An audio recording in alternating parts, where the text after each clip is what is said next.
Welcome back to my YouTube channel. और आज हम लोग करेंगे क्लास 12th ISC के लिए accountancy volume number 1 partnership accounts में chapter number 3 admission of a partner. इस चैप्टर को आज हम समझेंगे और इसके कुछ क्वेश्चंस करने की कोशिश करेंगे। तो गाइस, मेरे साथ ये चैप्टर को सीखने के लिए वीडियो के एंड तक बने रहना, और चैनल पे अगर नए हो तो सब्सक्राइब करना, पहले से हो तो भी सब्सक्राइब कर लेना अगर नहीं किया तो, और वीडियो को एक लाइक दे देना। और आपको अगर कोई भी डाउट हो, कोई भी क्वेश्चन हो तो आप मेरे से कमेंट सेक्शन में पूछ सकते हो, वो आपके लिए हमेशा खुला है। तो बिना टाइम वेस्ट करिए इस बुक से शुरुआत करते हैं। तो गाइस, ये वो चैप्टर है, chapter number 3 admission of a partner. ठीक है, यहाँ से स्टार्ट करते हैं। Sometimes a new partner is needed into the business due to the following reasons. कभी कभी एक नए पार्टनर की ज़रूरत होती है बिजनेस में इन रीजंस की वजह से। ठीक है, चलिए देखते हैं वो क्या है रीजंस। मैं थोड़ा जूम कर देता हूँ आपके लिए ताकि आप भी देख पाओ। When more capital is needed for the expansion of the business, जब ज़्यादा कैपिटल ज़रूरत होती है बिजनेस के एक्सपेंशन के लिए, तब हमें नए पार्टनर को ऐड करना होता है। When a competent and experience person is needed for efficient running of the business. ठीक है, efficient running of the business के लिए हमें चाहिए होता है। To increase the goodwill and reputation of the business by taking a reputed and renowned person into the partnership. Goodwill को और बिजनेस की जो रेपुटेशन है उसको इंक्रीज करने के लिए हमें एक रेप्यूटेड और रिनोन्ड पर्सन को अपने बिजनेस में अपने पार्टनरशिप में एंटर करना होता है। ठीक है ना। To encourage a capable employee by taking him into the partnership. ठीक है ना। तो ये सब 4 पॉइंट्स हैं और 4 रीजंस हैं जिनकी वजह से हमें कभी कभी नए पार्टनर को अपने बिजनेस में ऐड करना होता है। आई होप आप ये 4 पॉइंट समझ गए होंगे। ठीक है। A new partnership deed is prepared at the time of admission of a new partner. As the old partnership deed comes to an end, according to Section 31 of the Indian Partnership Act, a new partner can be admitted only with the consent of all existing partners. अब ये 4 line का मतलब क्या है समझाता हूँ। एक नई पार्टनरशिप डीड प्रिपेयर होती है eight the time of admission of a new partner. जब भी कोई नया पार्टनर एंटर होता है ना, तो उस समय नई पार्टनरशिप डीड प्रिपेयर होती है, क्योंकि जो पहले की जो पार्टनरशिप डीड थी वो तो अब बेकार हो गई, क्योंकि वो बस उन पार्टनर्स के लिए थी जो पार्टनर्स पहले से बिजनेस में थे। अब एक और नया ऐड हो गया तो हमें उसके लिए भी तो कुछ करना होगा ना, तो पूरी पार्टनरशिप डीड फिर से बनती है, तो पहले वाली बेकार हो जाती है। According to section 31 of the Indian Partnership Act, a new partner can be admitted only with the consent of all existing partners. According to section 31, नया पार्टनर तभी ऐड हो सकता है जब सारे पार्टनर्स की सहमति हो तो। ठीक है ना। अगर कोई भी एक पार्टनर कह दिया कि नहीं ये आदमी बेकार है, तो वो पार्टनर, वो इंसान इसमें ऐड नहीं हो सकता। तो हमें सारे पार्टनर्स का कंसेंट लेना होता है कि क्या ये हमें इसे ऐड कर लें। अगर सब लोग कहेंगे हाँ, तो वो ज़रूर ऐड होता है। ठीक है। अब देखते हैं पार्टनर्स के, न्यू पार्टनर का राइट्स क्या है। Rights of a new partner. A new partner gets the following 2 rights. नए पार्टनर को ये 2 राइट्स दिए जाते हैं। Right to share future profits of the firm and right to share in the assets of the firm. ठीक है। चलिए अब हम आ गए हैं दूसरे पेज पे, सेकेंड पेज पे आ गए। Old partner sacrifice a share of their profits in his favour and thus he gets a share in the future profits of the firm. Old partner जो है ना, वो सेक्रीफाइस करता है अपना शेयर ऑफ प्रॉफिट्स किसके फेवर में, नए पार्टनर के फेवर में, and thus he gets a share in future profits. ठीक है ना। फर्म के फ्यूचर प्रॉफिट्स में उसको फिर शेयर दिया जाता है। Following adjustments are needed at the time of the admission of new partner. ये जो एडजस्टमेंट दी गई है ना, इसकी ज़रूरत होती है कब, eight the time of admission of new partner. जब हम नए पार्टनर को एडमिट करते हैं ना, तो ये जो 6 दी गई हैं, इन एडजस्टमेंट्स की ज़रूरत पड़ती है। ठीक है। क्या है वो, मैं रीड कर देता हूँ। Calculation of new profit sharing ratio. ठीक है। Accounting treatment of goodwill, accounting treatment of joint life policy, accounting treatment for revaluation of assets and liabilities, accounting treatment of reserves and accumulated profits, adjustment of capitals on the basis of new profit sharing ratio. ठीक है, ये है 6 adjustments. ठीक है, अब क्या देखते हैं. अब है calculation of new profit sharing ratio.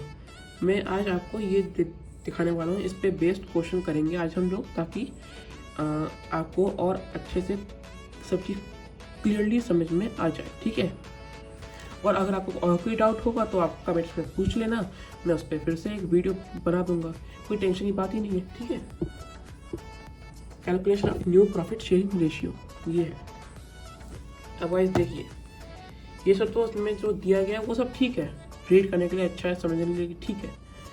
लेकिन ये सब जो इलस्ट्रेशंस है ना, इन सब को भी आपको कम से कम, अगर आप क्वेश्चंस प्रैक्टिस नहीं कर रहे हो तो कम से कम आपको ये सब प्रैक्टिस कर लेना, क्योंकि अगर आप ये सब प्रैक्टिस कर लेंगे ना तो आपको क्वेश्चंस डेफिनेटली अपने आप आ जाएंगे, क्योंकि ये एक तरह के सॉल्व एग्जाम्पल समझ लो आप. ठीक है ना, जैसे आपके मैथ्स में होता है ना सॉल्व प्रॉब्लम्स, फिर आप जाते हो बैक एक्सरसाइज पे, वैसी समझ लीजिए ये है. ठीक है ना, तो चलिए इसको देखते हैं. फटाफट से अपनी कॉपी खोल लो और मेरे साथ करना शुरू कर दो. सो गाइस, ये है वो क्वेश्चन जो हम अभी करने चाह रहे हैं. बहुत ही सिंपल है, मेरे साथ करना. अपने रजिस्टर या कोई भी कॉपी पे ये क्वेश्चन लिख लो और इसका या तो आप इसका एक स्क्रीनशॉट ले लो. Admission of a partner heading डाल लेना अपनी कॉपी पे, और फिर चलिए क्वेश्चन स्टार्ट करते हैं. देखते हैं इस क्वेश्चन में करना क्या है. ठीक है ना. A, B and C, A, B और C are partners in proportion of 3/6, 2/6 and 1/6 respectively.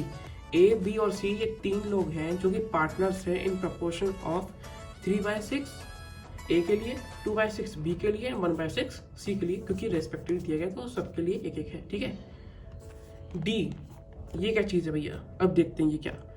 D was admitted in the firm as a new partner with 1/6 share. चलो भाई, अभी तक ये 3 लोग पार्टनर्स थे इन प्रपोर्शन ऑफ ये. ठीक है ना. अब इन्होंने क्या किया, अब इन्होंने डी को भी एडमिट कर लिया. D was admitted in the firm after firm as a new partner with 1/6 share. D को ऐड कर लिया 1/6 शेयर पे. ठीक है ना. अब हमें क्या करना है, क्वेश्चन में क्या कहा गया करने के लिए, calculate the new profit sharing ratio of the partners. अब हमें इस क्वेश्चन में न्यू प्रॉफिट शेयरिंग रेशियो निकालना है पार्टनर्स की. ठीक है ना. तो चलिए इस क्वेश्चन को सॉल्व करना शुरू कर देते हैं. ठीक है ना. सबसे पहले क्या करना है,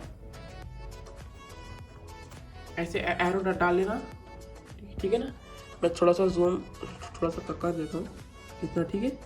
हाँ, थोड़ी बैकग्राउंड अगर आपको आवाज़ आ रही है फालतू की तो उसके लिए प्लीज़ सॉरी. ठीक है ना. लेकिन मेरे जो मैं जो कह रहा हूँ उस पर आप फोकस करिए, उसको छोड़िए. ठीक है ना. अब हमें क्या करना है, calculation of new profit sharing ratio करना है. ठीक है ना. तो मान लीजिए पूरा जो टोटल प्रॉफिट जो है ना, let the total profit be 1. तो सबसे पहले आप ये लिख लीजिए, let the total profit be 1. ठीक है ना. ये आप लिख लीजिए. अब क्या करना है, अब इसमें क्या कहा गया है, डी को कितना शेयर दिया गया है, D was admitted with the share of 1/6 share. ठीक है ना. तो हमें क्या करना है, share given to D equal to 1/6. इतनी चीज साफ साफ आपको समझ में आ गई. ठीक है. अब क्या करना है, डी का हो गया. अब हमें रिमेनिंग शेयर निकालना है. क्या निकालना है, रिमेनिंग शेयर. रिमेनिंग शेयर कैसे निकालते हैं, देखिए.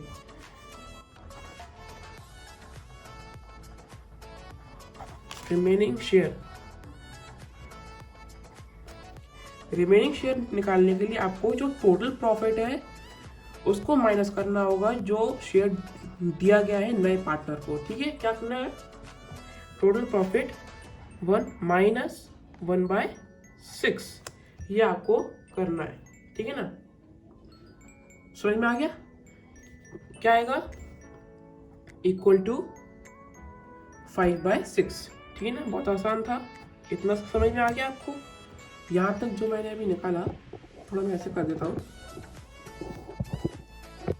यहाँ तक जो मैंने अभी किया, यहाँ से यहाँ तक, वो आपको बिल्कुल क्लियर समझ में आ गया? आ गया तो ओके लिखना कमेंट सेक्शन में। ठीक है, सॉरी। अब क्या है, नाउ द ओल्ड पार्टनर्स, ठीक है ना, मेरी थोड़ी तबीयत जो है खराब है, इसलिए इसके लिए सॉरी, लेकिन मैं फिर भी आपके लिए वीडियो बना रहा हूँ, तो प्लीज़ मेरी बात को ध्यान से सुनना। ठीक है, now the old partners will share this remaining profit in their old profit sharing ratios. समझ में आ गया जो मैंने कहा अभी आपसे? जो ओल्ड पार्टनर है वो शेयर करेंगे ये जो रिमेनिंग प्रॉफिट है इन दियर ओल्ड प्रॉफिट शेयरिंग रेशियोज में। ठीक है ना, मतलब सो ठीक है, ये डाल देना। ए का जो क्या है, ए का शेयर क्या है, ए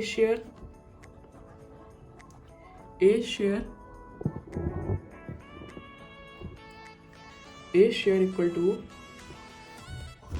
क्वेश्चन में क्या दिया गया था, 3/6। देखिए 3/6, ठीक है ना, ये क्वेश्चन में दिया गया है। तो हमें यहाँ क्या करना है, 3/6 ऑफ जो रिमेनिंग शेयर था ऑफ 5/6। ठीक है ना, ए का शेयर निकालने के लिए 3/6 ऑफ 5/6 इक्वल टू 5/12। ठीक है ना, अब क्या करना है हमें, अब हमें बी का शेयर निकालना है। बी का क्या शेयर होगा, बहुत ही आसान है, आपको आ गया होगा, क्वेश्चन दिया गया है। क्या दिया गया है क्वेश्चन में, बी का क्या है, 2/6 दिख रहा है ना?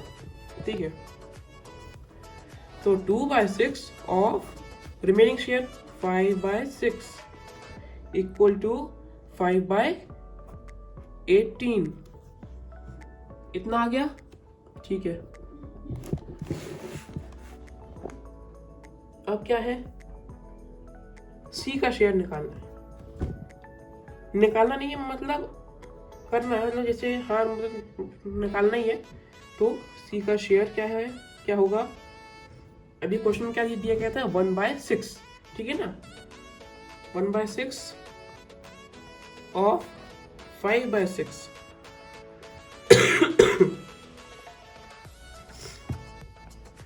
Equal to 5/36।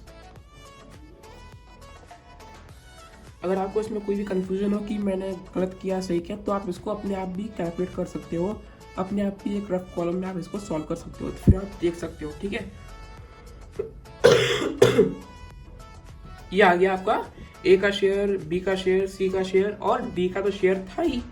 क्या था डी का शेयर, क्वेश्चन दिया गया, डी शेयर इक्वल टू 1/6। सही है ना? बस ये हो गया आपके ए बी सी और डी के शेयर। अब हमें क्या करना है, अब हमें तो बस अब ये तो आ गया, अब आपका आंसर आ गया, समझ लो। बस अब क्या करना है आपको नेक्स्ट पेज पे, देखिए मेरे साथ करना, 10 the new profit sharing ratios will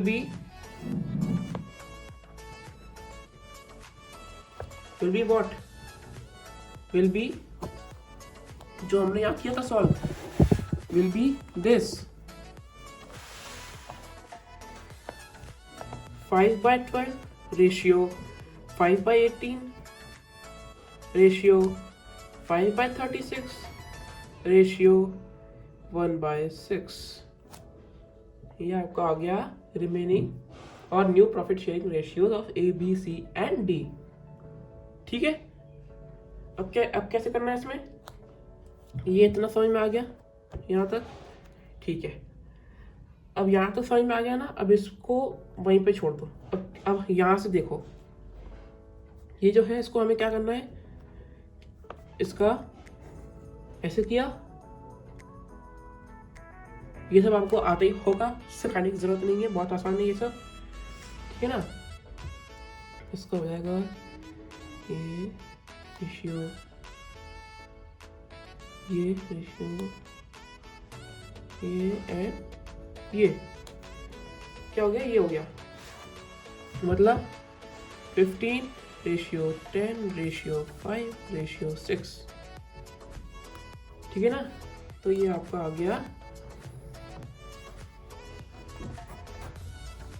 new profit sharing ratios, जो कि हमें क्वेश्चन में कहा गया था करने के लिए। ऐसे ही सारे क्वेश्चंस हैं, चाहो तो आप देख सकते हो, सारे क्वेश्चन ऐसे ही हैं, मैं पक्का कह रहा हूँ सारे क्वेश्चन ऐसे ही हैं, सेम टू सेम, ठीक है ना। तो गाइस आज के लिए बस इतना ही। अगर आपको कोई क्वेश्चन समझ में आ गया तो प्लीज़ वीडियो को लाइक करना, चैनल को सब्सक्राइब कर लेना और वीडियो को लाइक करना, अपने फ्रेंड्स के साथ शेयर करना, ठीक है ना।